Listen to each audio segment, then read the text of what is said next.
నమస్తే అందరికీ, very good morning to all. April 28కి సంబంధించి ప్రధాన వార్తలు ఏమున్నాయో ఈరోజు చూద్దాం ఒకసారి. ఆంధ్రజ్యోతి పేపర్. స్మితా సబర్వాల్పై వేటు, అప్రాధాన్య పోస్టుకు బదిలీ, భారీగా ఐఏఎస్ల బదిలీలు. ప్రభుత్వ ప్రధాన కార్యదర్శిగా రామకృష్ణారావు ఈ ఏడాది ఆగస్టు వరకు పదవీ కాలం. జయేష్ రంజన్కు కీలక బాధ్యతలు, పరిశ్రమల పెట్టుబడుల సెల్కు సీఈఓ. మిస్ వరల్డ్ పోటీల బాధ్యత కూడా. జిహెచ్ఎంసీ కమిషనర్గా ఆర్వి కర్ణన్, హెచ్ఎండిఏ కమిషనర్గా ఇలంబర్తి, కుటుంబ సంక్షేమ కమిషనర్గా సంగీత సత్యనారాయణ. సో తెలంగాణ రాష్ట్రంలో భారీగా ఐఏఎస్ల బదిలీలు జరిగాయి. అటు ప్రస్తుతం సిఎస్గా కొనసాగుతున్న శాంతికుమారి గారి పదవి బాధ్యతలు ఈ నెల 30వ తేదీతో ముగుస్తాయి. సో మే 1వ తేదీ నుంచి కొత్త సిఎస్గా కె రామకృష్ణారావు గారు బాధ్యతలు స్వీకరించనున్నారు. ఈ మేరకు రాష్ట్ర ప్రభుత్వం ఉత్తర్వులు కూడా జారీ చేసింది. ఇదిలా ఉంటే అటు స్మితా సబర్వాల్ గారికి కొంత అప్రాధాన్యత కలిగిన పోస్టుని ఇచ్చారని చెప్పి కూడా చిన్న ఆర్టికల్ చూసాం మనం ఇక్కడ.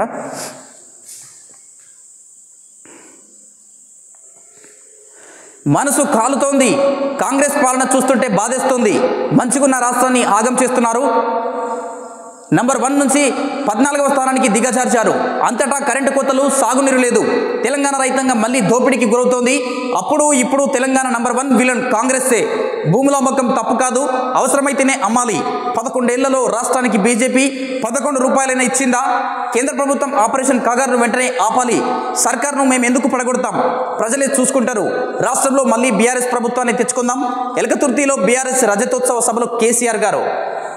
సో నిన్న హనుమకొండ, వరంగల్కు సంబంధించి ఎలకతుర్తిలో భారీ బహిరంగ సభనైతే నిర్వహించారు. పెద్ద సంఖ్యలో ప్రజలు కూడా తరలివచ్చారు. జన సమీకరణ కూడా జరిగింది.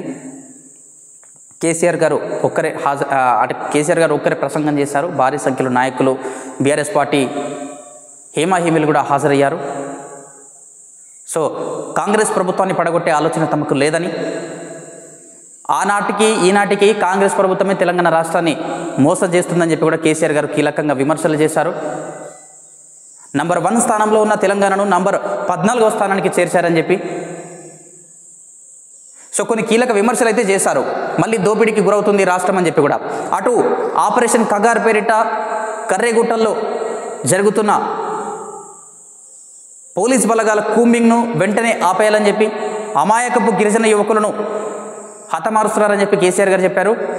ఇది వెంటనే ఆపాలని చెప్పి కేంద్రానికి కూడా లేఖ పంపుతామని చెప్పి కూడా చెప్పిన పరిస్థితి. పహల్గామ్ ఉగ్రదాడితో దేశ ప్రజల రక్తం మరుగుతోంది. బాధిత కుటుంబాలకు న్యాయం చేసే పూచి నాది. ఉగ్రవాదులకు, కుట్రదారులకు అత్యంత కఠిన శిక్ష.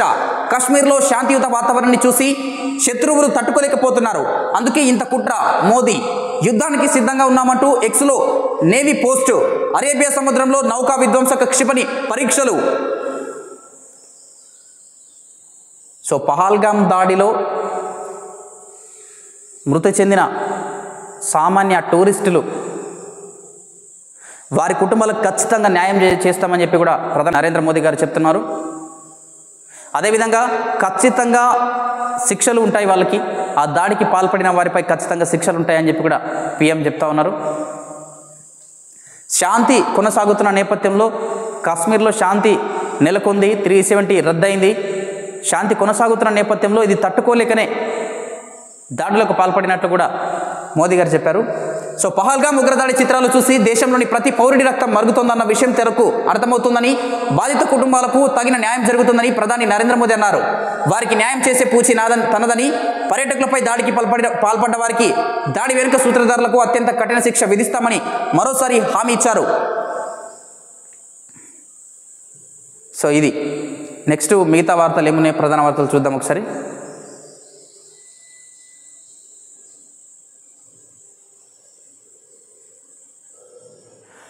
మా 130 అణ్వస్త్రాలను మీకే గురిపెట్టాం. భారత్ను ఉద్దేశించి పాకిస్తాన్ మంత్రి హనీఫ్ అబ్బాసీ వ్యాఖ్యలు. పహల్గామ్ ఉగ్రదాడి నేపథ్యంలో భారత్ పాక్ మధ్య ఉద్రిక్తతలు మరింతగా ముదురుతున్నాయి. పాకిస్తాన్ నేతలు, సైన్యాధికారులు రెచ్చగొట్టే ప్రకటనలు చేస్తూ అగ్నికి ఆజ్యం పోస్తున్నారు. లండన్లోని పాకిస్తాన్ హై కమిషన్ ఎదుట ఆందోళన చేస్తున్న భారత సంతతి ప్రజలను గొంతు కోసేస్తాం అంటూ సంజ్ఞలను పాక్ సైనికాధికారి హెచ్చరించిన మర్నాడే పాకిస్తాన్ రైల్వే మంత్రి హనీఫ్ అబ్బాసీ మరింత రెచ్చగొట్టే వ్యాఖ్యలు చేశారు. భారత్ సింధు నది నీటిని ఆపేస్తే పూర్తి స్థాయి యుద్ధానికి సిద్ధంగా ఉండాలి. పాకిస్తాన్ వద్ద ఉన్న అణు ఆయుధాలు, క్షిపణులు ఏదో ప్రదర్శన కోసం కాదు, వాటిని దాడికి సిద్ధంగా దేశవ్యాప్తంగా రహస్య ప్రదేశాల్లో దాచుంచాం. పాకిస్తాన్ వద్ద ఉన్న 130 అణు ఆయుధాలు భారత్ వైపే గురిపెట్టి ఉన్నాయి అని అబ్బాస్ హెచ్చరించారు. సో పాకిస్తాన్ మళ్ళీ యుద్ధ వాతావరణం సృష్టించే ప్రయత్నాలు చేస్తూ ఉంది, రెచ్చగొట్టే మాటలు మాట్లాడుతూ ఉంది. ఆల్రెడీ దాడికి పాల్పడ్డారు, స్వయంగా ఒప్పుకున్నారు కూడా వాళ్ళ మంత్రులే. అయినప్పటికీ సంయమనం పాటిస్తలేరు, ఇంకా రెచ్చగొట్టే ప్రయత్నాలు చేస్తూ ఉన్నారు, కవ్వింపు చర్యలు చేపడుతూ ఉన్నారు, బార్డర్ల వద్ద కాల్పులు కూడా చేశారు. అణ్వస్త్రాలు కూడా ఉన్న మా దగ్గర ఉన్న 130 అణ్వస్త్రాలు కూడా భారత్ వైపు గురిపెట్టాయని చెప్పి కూడా హెచ్చరిస్తున్న పరిస్థితి. భారత ఆర్మీ ఎంతటి పటిష్టతను ఉంటుందో తెలుసా? ఏం జరుగుతుందో చూడాలి మరొకసారి.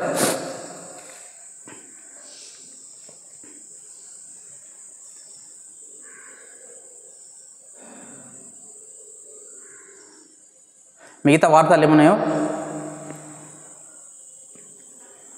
మేఘాలను ప్రేరేపించి మెరుపులు పుట్టించే డ్రోన్, జపాన్ ఇంజనీర్ల ఘనత. పుట్టే మెరుపు నుంచి విద్యుత్ శక్తిని ఒడిసి పట్టేందుకు ప్రయోగాలు. సో జపాన్ మరో ఘనత సాధించిందని చెప్పొచ్చు, మెరుపులు పుట్టించే డ్రోన్ అట. తివిరి ఇసుమను తైలాము తీయవచ్చే లేదో కానీ ఒడిసి మెరుపును విద్యుత్తు లాగుతాము అంటున్నారు జపాన్ ఇంజనీర్లు. రుణావేశిత మేఘాలు భూమి వైపు ఆకర్షితమై విద్యుత్ శక్తిని విడుదల చేయడం వల్ల మెరుపులు పుడతాయి. వీటి వల్ల ఏటా ప్రపంచవ్యాప్తంగా దాదాపు 24,000 మంది చనిపోతున్నట్లు అంచనా. అంతకు 10 రెట్ల మంది గాయపడుతున్నారు. పెద్ద ఎత్తున ఆస్తి నష్టం సంభవిస్తుంది, కమ్యూనికేషన్ వ్యవస్థలు దెబ్బతింటున్నాయి. అందుకే ఎత్తైన భవనాలు, నిర్మాణాల్లో పిడుగుపాటును తట్టుకునే కండక్టర్లను ఏర్పాటు చేస్తారు. అలాంటివి ఏర్పాటు చేయాలని క్రీడా మైదానాల వంటి చోట్ల పిడుగు పడితే అలాంటి పిడుగుల వల్ల జపాన్లో ఏటా 6 నుంచి 11,000 కోట్ల దాకా ఆస్తి నష్టం సంభవిస్తుంది. దీంతో అలాంటి చోట్ల మేఘాలు విద్యుత్ శక్తిని విడుదల చేసేదాకా ఆగడం, నష్టపోవడం దేనికి? రుణవేశిత మేఘాలు మోహరించినప్పుడు మెరుపులు పుట్టేలా ప్రేరేపించి అప్పుడు జనించే మెరుపును మనకు కావాల్సిన మార్గంలోకి మళ్లించే విద్యుత్ లాగిద్దాం అని జపాన్కు చెందిన neon telegraph and telephone corporation ఇంజనీర్లు అనుకున్నారు. సో ఇదొక మంచి ఇనిషియేటివ్ అనొచ్చు. ఈ మెరుపులను ఏ ప్రదేశానికి మళ్లించాలనుకుంటే ఆ ప్రదేశానికి మళ్లించే విధంగా, అంటే పిడుగుపాటుల నుంచి కూడా ప్రజల్ని రక్షించవచ్చు, ఆస్తి నష్టం జరగకుండా చూడొచ్చు. ఈ జపాన్కు ఘనత అనొచ్చు. విచారణకు రాలేను, మరో తేదీ ఇవ్వండి. ఈడీకి సినీ హీరో మహేష్ బాబు లేఖ. కొన్ని ప్రమోషన్లు ఆయన అవసరమని చెప్పి సినీ హీరో మహేష్ బాబుకు ఈడీ నోటీసులు ఇచ్చిన విషయం తెలిసిందే.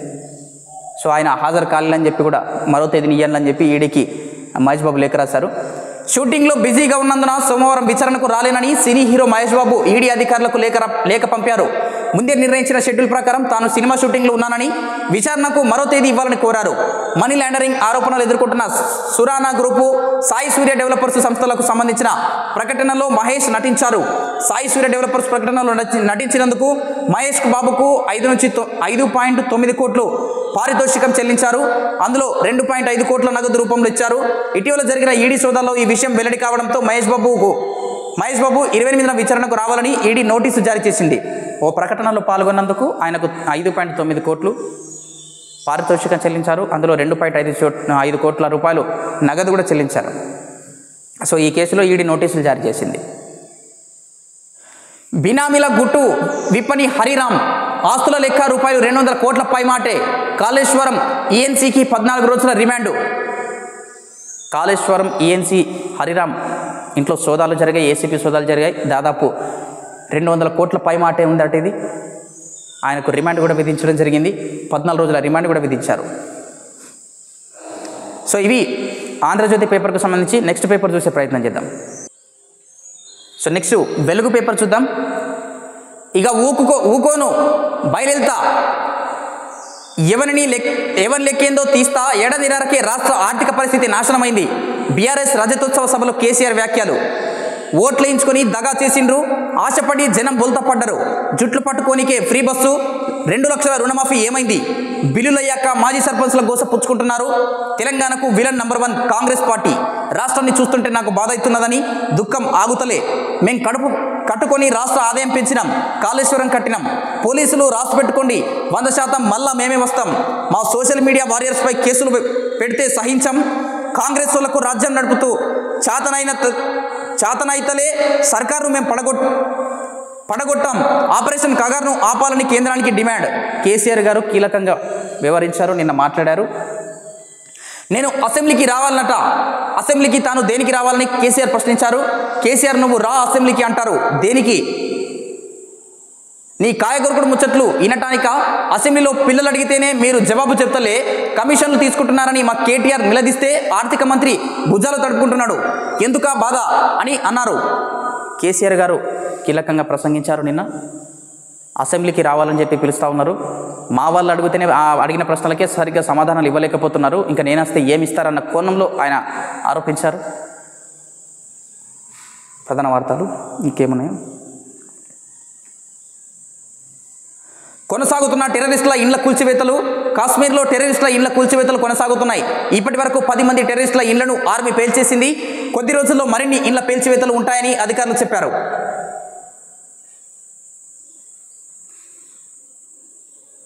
కొత్త సీఎస్గా రామకృష్ణారావు మే 1న బాధ్యతల స్వీకరణ. ప్రస్తుతం ఆర్థిక శాఖ స్పెషల్ చీఫ్ సెక్రటరీగా విధులు. ఈ నెల 30న రిటైర్డ్ కానున్న ప్రస్తుత సీఎస్ శాంతికుమారి గారు. రాష్ట్ర ప్రభుత్వ చీఫ్ సెక్రటరీగా కె రామకృష్ణారావు నియమితులయ్యారు. 1991 ఐఏఎస్ వ్యాసాధికారి ఆయన. ప్రస్తుతం ఆర్థిక శాఖ స్పెషల్ చీఫ్ సెక్రటరీగా పనిచేస్తున్నారు. మే 1 నుంచి ఆయన బాధ్యతలు చేపట్టనున్నారు. అదేవిధంగా కొన్ని శాఖలలో పనిచేస్తున్న ఐఏఎస్ అధికారులను కూడా బదిలీ చేశారు. కర్రెగుట్టలో భారీ బంకర్, 1000 మంది మావోయిస్టులు ఉండడానికి వీలుగా నిర్మాణం. నీళ్లు సహా ఇతర సౌలతులు ఉన్నట్లు గుర్తించిన పోలీసులు. అడవుల్లో 6 రోజులుగా కొనసాగుతున్న కూంబింగ్. భద్రతా బలగాల రాకను పసిగట్టి తప్పించుకున్న హిడ్మా దళం. కర్రెగుట్టలపైకి చేరుకుంటున్న బ్యాకప్ పోలీసులు. సో ఆపరేషన్ కగార్ పేరిట కర్రెగుట్టలపై కూంబింగ్ జరుగుతుంది. అక్కడ భారీ బంకర్ను కనుగొన్నారు పోలీసులు. ఆ బంకర్లోనే వీళ్ళంతా కూడా తలదాచుకున్నారు, నివాసం ఉన్నారట. అక్కడ నీటి వసతితో పాటు ఇంకా ఇతర సౌకర్యాలు కూడా ఉన్నాయి. సో ఇదే సేఫెస్ట్ ప్లేస్గా మావోయిస్టులు కూడా భావించారని చెప్పి పోలీసులు అక్కడ ఆధారాలు కూడా కనిపెట్టారు. ఇక్కడ ప్రజలు కూడా నివాసం ఉండేవారని చెప్పి కూడా కనుగొన్నారు. సో ఇది ఇలా ఉంటే అటు ఆపరేషన్ కగార్ను ఆపేయాలని చెప్పి కూడా చాలామంది వినతులు వస్తున్నాయి, అభ్యర్థన కూడా చేస్తూ ఉన్నారు. మరి కేంద్ర ప్రభుత్వం ఇంకా స్పందిస్తలేదు. అటు మావోయిస్టులు కూడా లేఖ పంపారు, చర్చలకు సిద్ధంగా ఉన్నాము, చర్చ జరపండి అని చెప్పి కూడా ఈ ఆపరేషన్ ఆపాలని కూడా వారు అభ్యర్థించారు కూడా. అయినప్పటికీ కేంద్ర ప్రభుత్వం వెనకడుగు వేస్తలేదు. మరి ఎందుకో చూడాలి. మరి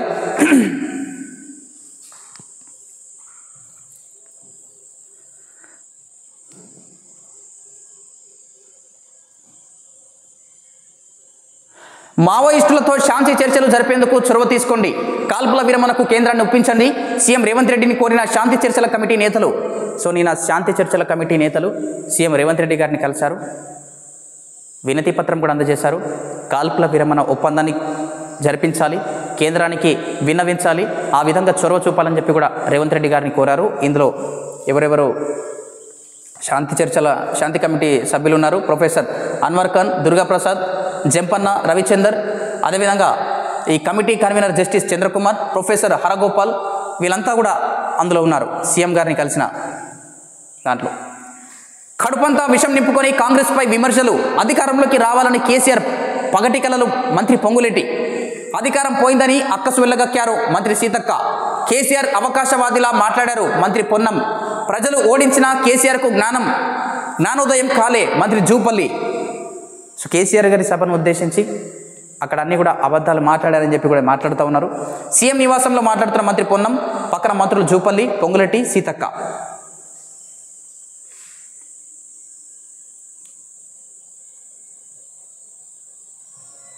సో ఇవి వెలుగు పేపర్కు సంబంధించి. నెక్స్ట్ వేరే పేపర్ చూసే ప్రయత్నం చేద్దాం.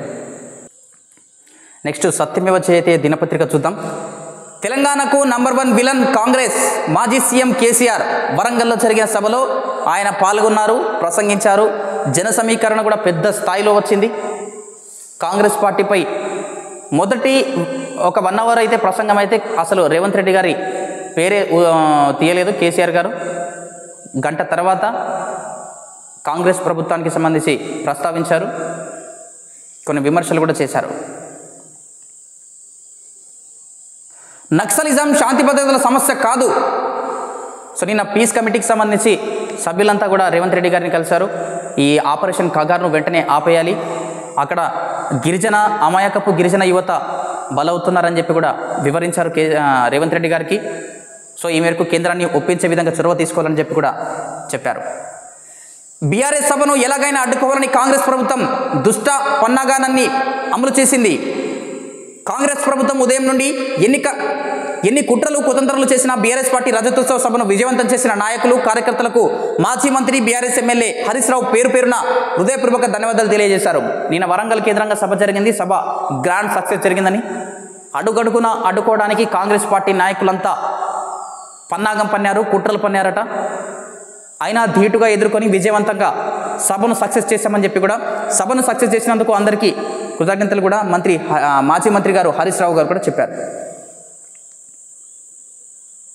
పహల్గాం కేసు ఎన్ఐఏకు విచారణ ముమ్మరం చేసిన దర్యాప్తు సంస్థ, కీలకంగా మారిన ఓ ఫోటోగ్రాఫర్ వీడియో, దాడికి సహకరించిన 15 మంది స్థానికులు, 22 గంటల పాటు గుట్టలెక్కి దిగివచ్చిన టెర్రరిస్టులు. సో ఇది ఆపరేషన్. ఈ పహల్గాం ఘటనకు సంబంధించి కేసు అయితే ఎన్ఐఏకు వెళ్ళింది. అక్కడ దర్యాప్తు కూడా పటిష్టంగా జరుగుతూ ఉంది. ఓ ఫోటోగ్రాఫర్ ఓ వీడియో ఆధారంగా వారికి కొన్ని ఆధారాలు కూడా లభించాయి. సో ఇది సభకు సంబంధించి చూడొచ్చు. ఇవన్నీ కూడా పిక్స్, చిత్రాలు.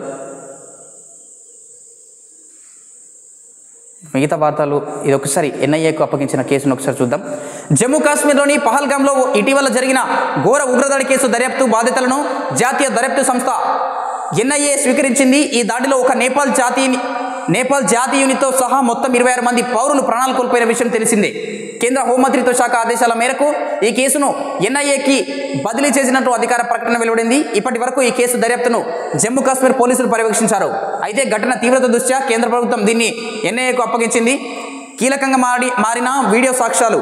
పహల్గాం దాడికి సంబంధించి దర్యాప్తు సంస్థల కీలక వీడియో ఒకటి లభ్యమైంది. పర్యాటకులకు రీల్స్, వీడియోలు చిత్రీకరించే ఓ వీడియోగ్రాఫర్ తీసిన దాడికి సంబంధించిన క్లిప్పింగులు దర్యాప్తులకు కీలకంగా మారనున్నాయి. వీడియోగ్రాఫర్ ఉగ్రవాదుల మారణకాండను మొత్తం ఓ చెట్టుపై నక్కి పూర్తిగా చిత్రీకరించాడు. దాన్ని ఎన్ఐఏ సంపాదించింది. ఉగ్రవాదులు 2 గ్రూపులుగా విడిపోయి దారుణానికి పాల్పడినట్టు వీడియోను బట్టి స్పష్టమైంది.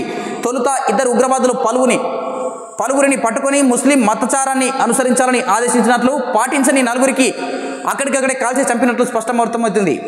సో ఓ వీడియోగ్రాఫర్ చిత్రీకరించిన వీడియోనైతే ఎన్ఐఏకి చిక్కింది. దాని ఆధారంగా దర్యాప్తు కూడా కొనసాగనుంది. మిగతా ప్రధాన వార్తలు ఏమున్నాయో ఒకసారి చూసేద్దాం.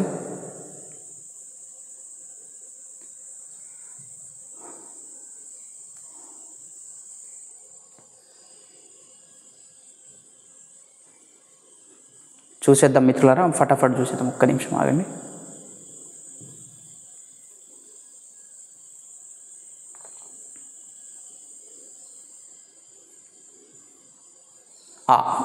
స్పోర్ట్స్ విషయానికి వస్తే ముంబై పాంచ్ పటాకా వరుసగా 5వ విజయం సాధించింది.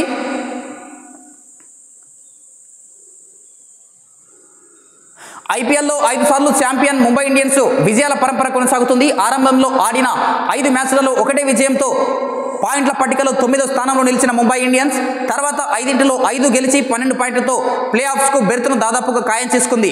మొదట రికెల్టన్ సూర్య మెరుపులతో లక్నో సూపర్ జైంట్స్ ఎదుట భారీ లక్ష్యాన్ని నిలిపిన ముంబై ఆ తర్వాత బూమ్రా బౌల్ టు ఫేస్తో ప్రత్యర్థిని చిత్తు చేసింది. సో లక్నోతో జరిగిన మ్యాచ్లో ముంబై ఘన విజయం సాధించింది. దీంతో ప్రధాన పట్టికలోకి వచ్చే ఖాయమైపోయింది.